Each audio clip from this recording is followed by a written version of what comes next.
For those who joined a little bit late, welcome to this briefing on making space for nature in Kent and Medway. And this is the project that is developing the county's local nature recovery strategy. So first of all, just a quick overview of why we're doing this. Now, I'm sure I don't need to tell any of you these details, these facts and figures, but there is the very fact that nature does matter, not just because for its very sort of existence, but it is our life support system. It underpins our economy, it underpins our society, and it underpins our very existence because it provides food, air, water, health, happiness, and prosperity.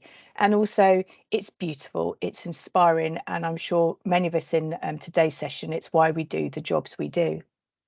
And we're really fortunate in Kent to have a really special biodiverse environment. We have many really special features, and we hold some very rare habitats, and we hold some very rare species. And again, I know I'm very conscious that everyone around the group today is very well aware of this, so I won't dwell on these facts too long. But you know, we do have a number of the sort of scarce resource of chalk rivers in the county. We have 5 of the UK's 7 rarest bumblebee species, and we also have an absolute wealth of internationally designated sites and also locally protected sites too. And it's not just the facts and figures that demonstrate how important our biodiversity is in Kent. At the beginning of the project, we did a short survey as to what makes Kent so special. And as you can see, as well as the diversity and the wildlife that is featured, it also is things like it's beautiful, it's wonderful, it gives you opportunity to explore, and you know, lovely words just like amazing and unique, and it is very special to people. And I think what this slide does demonstrate is not just the very different things it means to people, but also the fact that there is a real recognition of just how varied and how important Kent's wildlife is. So the local nature recovery strategy is something that has come as a result of the 2021 Environment Act. And there will be 48 of these strategies across England, and there will be no gaps and overlaps. So if you imagine each individual strategy as a jigsaw piece, these will complete to provide sort of whole coverage across of England. They'll be developed at a landscape scale and are being developed by a local body, and that's basically classed as a responsible authority. And for the purposes of Kent and Medway, that will be Kent County Council. They are being collaboratively developed, and as a result, these local nature recovery strategies will agree local priorities and associated actions for nature recovery and also wider environmental benefits, and collectively will deliver a nature recovery network for England that aims to end the decline of nature and support its recovery. And again, I feel like I'm sort of preaching to the converted here, but you know, this is something that's needed. It's not just something that's being done for the sake of it. As last year's State of Nature report showed for the UK, we have a really serious situation in respect of our nature. More species have seen their populations decrease than increase, and the abundance of the terrestrial and freshwater species assessed showed that there'd been a 19% fall in terms of abundance. And there'd also been strong declines in sort of pollinators, invertebrates, and half of our flowering species have decreased across Great Britain. And also, when you compile all of that together, we get the very startling fact that 16% of our species are threatened with extinction from the country. And therefore, perhaps it's not surprising, although it is very depressing, that the UK is currently classified as one of the world's most nature depleted countries. And our 2022 report for the state of nature in Kent demonstrated a similarly sort of sad picture for our biodiversity in the county. 10% of our species in Kent are threatened with extinction, and only just under 70% of our SSSIs are in favourable condition. Land under conservation management is declining. And we have big issues in terms of water and air pollution. And also we have huge issues in respect of fragmentation of important habitats. For instance, fragmentation, undermanagement and scrub encroachment have resulted in a reduced area of chalk grassland in Kent, for which we're particularly important for. And we also have a number of sort of growing pressures that just exacerbate these issues, such as the fact that our population is growing above average rates. So, you know, the need to address nature recovery and the decline of nature is as important in Kent as it is sort of nationally. But it's not all doom and gloom, and I think it's really important to recognise that we have had some brilliant wins for nature in the county over the past sort of quarter of a century, and this has largely been as a result of collaborative and partnership working, and also just the sheer dedication that exists with many of the bodies that operate within the county. So I think what this slide shows, and obviously there's a lot more to be reported than just these sort of headlines, but what this slide shows is that when we do work together, when we do collaborate, and when we do sort of focus our attention on what's needed, we really can achieve great gains. And so it demonstrates the value that the local nature recovery strategy could deliver to the county. So how will Making Space for Nature enable nature recovery? So the project will develop a spatially framed strategy for nature, and this will focus action to where it's most needed and where it will deliver the greatest benefits. This will provide a framework for joined up action, and importantly, because it's been developed with those who will be involved in the delivery of the actions that come out of the strategy, it will be sort of beginning that really strong partnership working that we need to deliver nature recovery. The strategy will also agree a set of priorities for nature recovery. And associated with that will be a number of measures that will deliver those priorities. So measures being actions. As a result, we'll have a shared vision for nature recovery and also for the use of nature-based solutions in Kent and Medway. And it should be an ambitious but realistic and deliverable plan because it will be linked to supporting mechanisms and finance, and I'll come to that shortly. As a result of this framework, we hope that we will see a network of wildlife-rich places increasing across the county, that our natural environment will be restored and will retain its health, that we will have coherent and resilient ecological networks, and these will support a county that's thriving with wildlife and plants. And in addition to this improved nature, we will also have a natural landscape that inspires engagement and therefore allows health and well-being benefits that result from that sort of engagement with the natural environment, and also supports our economy. As we know, the natural environment plays a big and important part in Kent's economy. We'll also have the opportunity to tackle some of the county's societal changes through nature-based solutions, and also that our agricultural sector will be healthy and resilient and will be making a contribution to food security nationally. So there are a number of mechanisms that will make the local nature that will help the local nature delivery sort of framework really help and really support nature recovery. And this, I think, is where the difference is between what we're delivering now, or what we're developing now, and what's gone before in terms of other biodiversity strategies. So the real key, one of the real key things for the local nature recovery strategy is that there now will be a statutory role for the local nature recovery strategy in terms of influencing all tiers of forward planning. So local planning authorities, when they are developing their local plan, there is now a statutory requirement for them to consider the local nature recovery strategy within their local plan development. And of course, the spatial element of the LNRS will really support that role.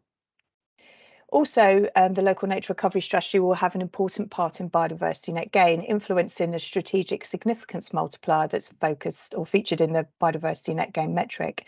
And this will help to direct gains to where it will have the most benefits for nature and deter losses from development from high biodiversity value land. It's also expected to be linked to environmental land management schemes and to influence the direction of funding that comes out of that. But how that is actually going to sort of result, or how that will function, is still to be defined by DEFRA, but we do believe there will be a strong role for the local nature recovery strategy in that. And there also, as we understand it, will be other sources of funding that will incentivise local nature recovery strategy action. So sort of funding schemes that might put more weight and more preference on actions that are within the local nature recovery strategy. Also, by delivering nature-based solutions, there may be the opportunity for sort of investment and linked funding to the mechanisms that that nature, or that action in nature, is delivering in terms of, say, flood resistance or air quality management. And also, as I've said, just the very fact that this has been developed in partnership means that we are establishing relationships now that will support the future delivery of action. And that's really important, especially as we're looking then wider than the usual sort of conservation bodies to support the LNRS. So we're also looking at landowners and land managers to help target this. So what we do now is really put in a really firm baseline and firm foundation for actually delivering on the local nature recovery strategy into the future. And the spatial framework itself is really important in terms of just targeting action to where it's most needed and where it will deliver the greatest benefits. And as a result, we intend that the local nature recovery strategy will direct action investment to where it's most needed and where it will deliver the greatest benefits, but it will also direct losses and impacts from our most valuable assets. One of the questions we're regularly asked is, how does the local nature recovery strategy fit in with other strategies and policies, both locally and nationally? And I think, as this sort of schematic that we've pulled together demonstrates, there's a lot of upward and downward feeding in between the local nature strategy and national policy and plans, and also likewise feeding into local plans as well. And there'll also be the opportunity for local nature recovery strategies to support other things such as catchment management plans, surface water management plans, and green infrastructure through the nature-based solutions that might be provided and the other co-benefits that we might see delivered as a result of nature action. But what I will say is, it's very complex and there's a lot of unknowns. So if you ever ask us a question of, well, how does this sit with this and how does it fit with that? Please bear with us. It may be that we just simply can't confidently or completely answer the question. So the LNRS will not draw localised or detailed boundaries, but instead will identify areas where the creation or improvement of habitat is likely to provide the most benefit. It will not dictate actions or instruct their implementation. That's particularly important for landowners and land managers to understand, that the LNRS will not force them to make changes. But what it will do is identify potential measures that could support the delivery of the priority, and also it will inform opportunities for fund and investment. So it will hopefully incentivise those that have the land and have the ability to deliver on those priorities and to deliver the actions. It will sort of, the availability of fund and investment will incentivise and make that a more palatable thing to undertake. It absolutely will not be developed without stakeholder input.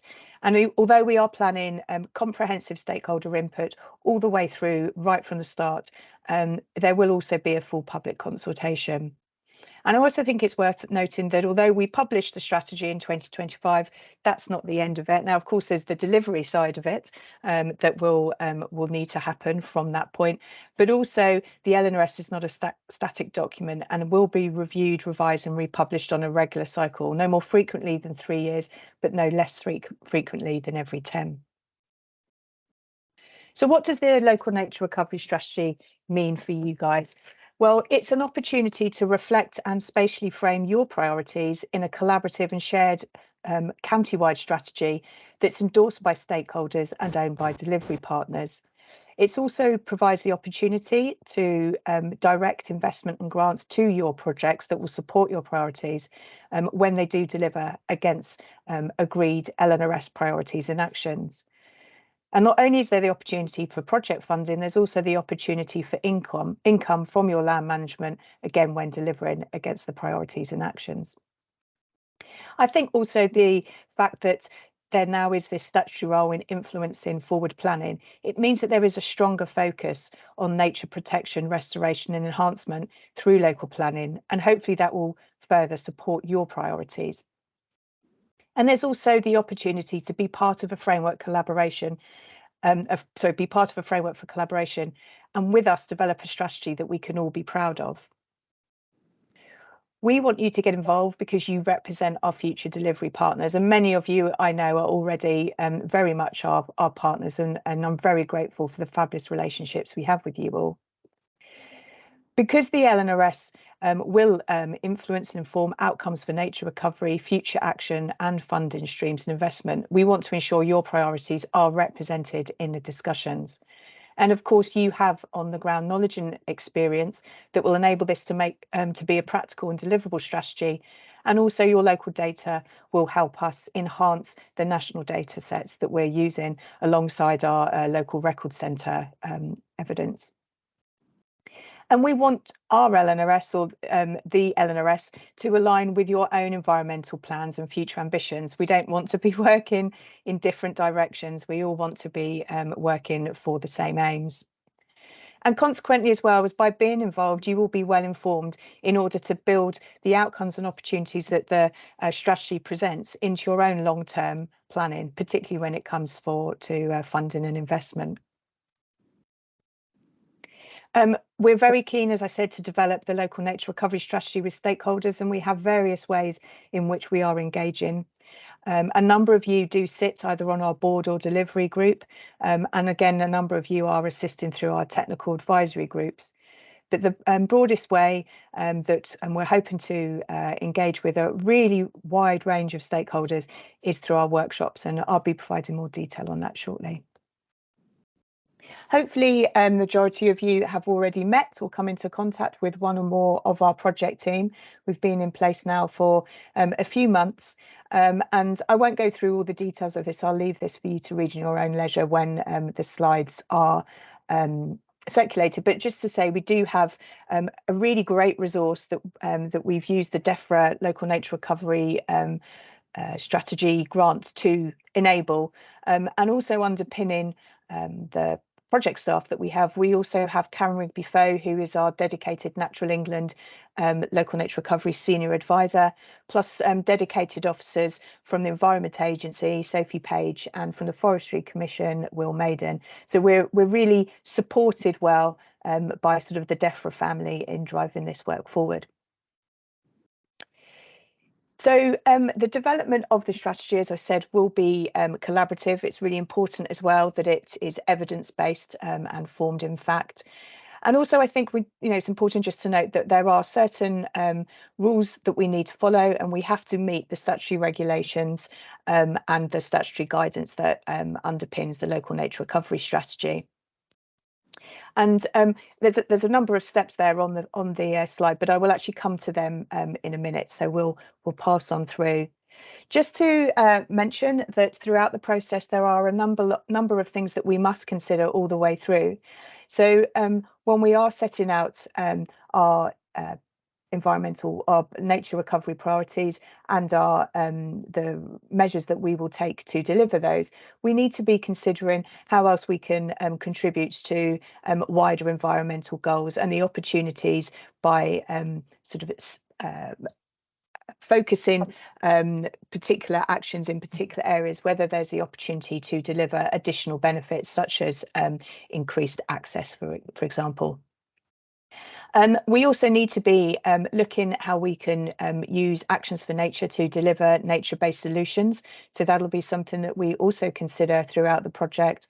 And also climate change is a very important and very real factor that we need to consider. And that's not just in terms of how we might use nature to mitigate or adapt to the impacts of climate change, but also we need to consider how climate change might affect what we're actually trying to deliver in terms of nature recovery. And as I've mentioned, we also constantly need to consider, are our actions deliverable, and will we be able to get finance for them? Because obviously there's very little point having a long list of actions that are never going to happen. This has to be a practical and pragmatic approach to nature recovery.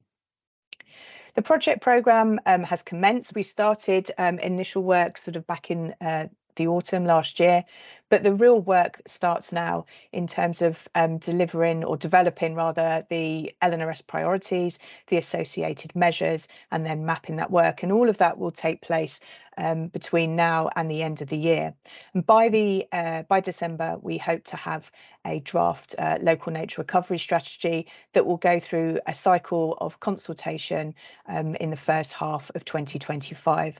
So we hope that by sort of May, June time in 2025, we will have a published local nature recovery strategy. So I'm now going to go through the steps of how the strategy is developed. I will try and do this pretty quickly, but if there's any particular details you want to go back to, then we can do that during the discussion session. So the first 3 stages of work are really about developing a baseline of information and making sure that we understand where we're at so that we can inform what we need to do. So the first step is to map what the local nature recovery strategy identifies as areas of particular importance for biodiversity. Now, this is essentially the core areas for the county and are based on areas that are already recognised as particularly important. This is tightly dictated by regulations and statutory guidance, and we're very well aware that that as a result of applying these particular criteria, that some areas of the county are not featured as core areas, whereas we might locally consider they should be. However, we will be identifying other areas of local importance to ensure that everything that we have that's already existing is acknowledged, is recognised. And that actual second map will be really important and really vital when we come to looking at what areas might be needed for investment and where action should be targeted. And arguably, actually, given that the second map that I'll come to, the areas that could become of particular importance map is sort of the opportunity map and where action will be focused. Arguably, some of our really important areas in the county that might not be focused on the APIB would actually benefit from being in that second map, because then they're more likely to get the investment and focus that perhaps they need. So just in terms of that APIB, what it will map are the national conservation sites, our local nature reserves, our local wildlife sites, and irreplaceable habitats. And these again are strictly defined by the biodiversity net gain list. And in our county, this includes ancient woodlands, ancient and veteran trees, coastal sand dunes, lowland fens, and also a small amount of Spartina, that a particular species of Spartina that we have on the coast.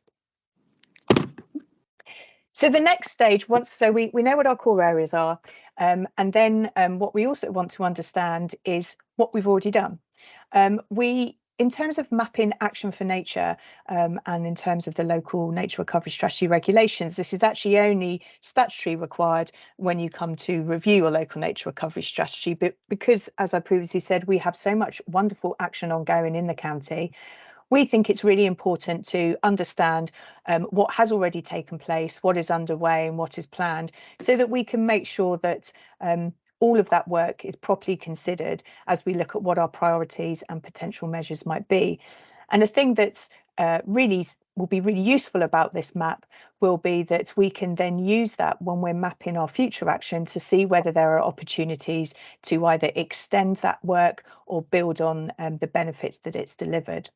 So one of the ways the way in which we will be collecting this is there will be an online tool launched at the end of this month, and we'll be asking all of our partners to go online and map the work that they have undertaken for nature.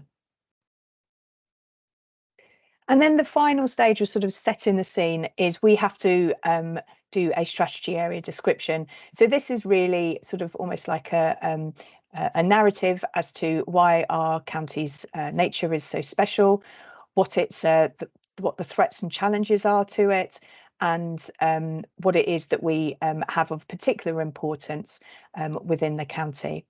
And we are very fortunate that we already have a lot of data and evidence within the county to inform this, but we still also will be looking to our partners to help us supplement that information and make sure that the strategy area description is really reflective of what everyone in the county sees as important.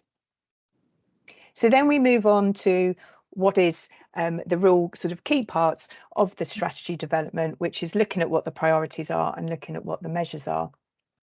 So first of all, just to focus on the species priority list. So sort of late last year, it was announced that the local nature recovery strategies would need to actually create a species priority list alongside just the wider priorities for nature recovery. And Natural England have provided us with an approach for this, which is set up below. So effectively what we do is we identify what nationally threatened species we have within the county, and also can supplement that list with other species that we consider are locally significant and identify what pressures affect these. Then that will create a species long list. Then we, excuse me, then we will undertake a review of that using sort of criteria that's set by Natural England, for which should be prioritised for recovery action. And then once we have shortlisted our species, we then will develop potential measures for how we might deliver those species priorities. So that's a very short summary of what is going to be a very complex and long piece of work, and we hope to have those species priorities identified by summer this year. That work is being overseen by a dedicated species recovery technical advisory group, which has representatives of all of Kent's species recording groups and other county experts and representatives from other NGOs. If that is a bit of work you would be interested in being involved in, please do let me know. It's not a closed group, and we're more than welcome to take on other experts to support that work. So the wider aspect of the LNRS is defining what our nature recovery priorities are and what the actions will be to deliver those. So this will be developed in 3 stages. First of all, we will develop a long list of priorities, and that will effectively be, if you like to think of it as a wish list of priorities or outcomes for the county's nature. And those are the workshops that are upcoming. So if you haven't yet registered for those, I'd really urge you and encourage you to come along to one of those workshops, because this really is the start of the work, and it's the best way to make sure that your priorities for nature are recognised and are featured in the final local nature recovery strategy.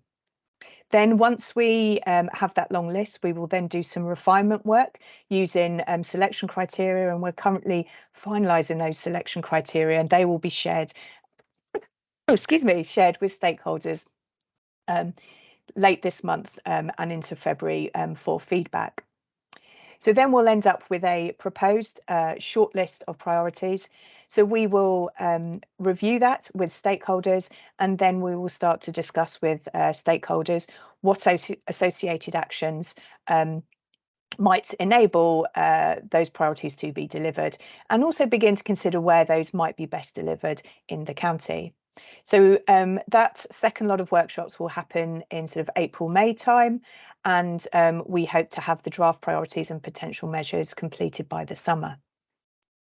We then get to the real crux of what the LNRS is, which is where should this action happen and where should the priorities be focused. So this will create what is known as the areas that could become of particular importance for biodiversity. And essentially what this map will show is where the county proposes that efforts should be concentrated to not only restore habitat, but also to contribute to wider environmental benefits. And these will be the areas that are focused for action, funds and investment. So you can see why I was saying that actually, if we have sites that we know are already important, but perhaps are not covered by particular protection or not easily sort of able to secure funding, that actually having those areas in this second map is really valuable, because this will be where the opportunity is identified. So this also will have 3 stages of work. So first of all, there will be some scoping. We will go out to stakeholders to ask you where you think our proposed areas for these spatial priorities should be. And again, that will be on another online mapping tool where you'll be able to stick a virtual pin and a flag to say where you think activity should be, and potentially, if inclined, what that should be. The work will also be evidence-led, so the Wildlife Trust and the Kent and Medway Biological Records Centre, guided by the Data Evidence and Management Technical Advisory Group, will be creating connectivity models and other mapping refinement tools that we can use to identify the opportunities alongside those proposed areas. And by putting the proposed areas alongside the evidence, that will create the draft areas that could become of importance for biodiversity. And then we will ground truth that. So we will take it out to stakeholders to consider it and to refine it, making sure that all the assumptions that we've made about this should be here and that should be there, and that where our spatial priorities are located are not just appropriate, but also deliverable. And we hope to have that draft map finalised just before the end of the year in November. So there are a number of steps that you can get involved in terms of influencing what the local nature recovery strategy looks like. And this schematic just shows you, in case you're not able to commit time to influence all the way through, this schematic just illustrates to you that depending on what you think is most important to you to influence, then that's when you should get involved. Obviously, we would like stakeholders to be involved right from the very start, because that's the best way to make sure that everyone feels that this is a strategy that they developed and a strategy that they essentially own. But we're also really aware that that's a massive ask on capacity of our stakeholders, and I know that everyone is working their hands to the bone at the moment, so we're very conscious that you may not be able to commit that time. Just to say that if you are not able to come to the workshops, we will have online surveys for every step of the way, so that you can submit your thoughts to us virtually. And also, we're currently looking at developing a workshop toolkit that will enable sort of community groups, parish and town councils, to sort of have their own mini workshops that they can then feed into the process if they're not able to attend the workshops. And other bodies and organisations are more than welcome to use this themselves if they want to have that discussion amongst their colleagues and staff, and then one member of staff can bring that to present at the workshop. So just very quickly, some dates for your diary. We have our initial priority workshops at the end of this month into next. We'll be asking you to map your nature recovery action between February and March, or during February and March rather. April and May, we will have our further priorities refinement workshops, and also looking at what potential measures might deliver in those. Sort of late spring to summer, we'll be asking you to put a pin on a map as to where you think future nature recovery actions should be directed. And then in September, we'll be asking you to come together for a final time to help us refine those maps, those opportunity maps, and basically help us finish the nature recovery strategy. So just to summarise, Making Space for Nature will create a spatially framed strategy for nature. It will direct action investment to areas where there is the greatest need, or where it might provide the greatest benefit. It will direct losses and impacts away from our most valuable natural assets, and as a result, we will have a county that's thriving with wildlife and plants. And finally, just to note that we do have a really comprehensive website. We are using the website as our place for you to find out all and every bit of information about the project. So if you haven't familiarised yourself with it, please do. All of our sort of workshop outputs and reports will be placed on there. Minutes of meetings are on there. Recordings of events like this. So it really is the one-stop shop for anything to do with the project. But if you don't get the answer you need from the website, you can of course contact us, and that's our email address there.